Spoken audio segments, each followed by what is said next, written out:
Il sindaco Giuseppe Licata con i collaboratori ha dato il via al monitoraggio con il drone di autostrada pedemontana e del tratto di strada provinciale SP57, sua parallela, per verificare quello che sostiene da anni, ovvero che Pedemontana sia deserta. Sindaco, perché Esatto. questo è necessario? Da anni lo diciamo, ma vogliamo renderlo evidente con un'immagine che sia esplicativa, e cioè che la strada provinciale è intasata dal traffico, mentre la strada pedemontana è vuota.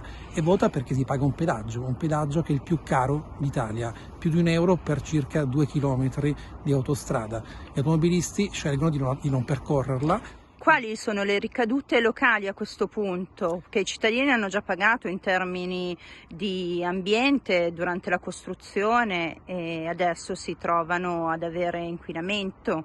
Esatto, dopo anni di disagi per i lavori che sono durati tanti anni, ricorderete anche con delle esplosioni di mine, adesso non c'è nessun beneficio per il territorio, perché comunque gli automobilisti non utilizzano questa autostrada, continuano a utilizzare la strada provinciale, le vie comunali, quindi procurando traffico con ricadute sull'ambiente, sull'inquinamento e anche sulla sicurezza stradale, oltre che sulla mobilità.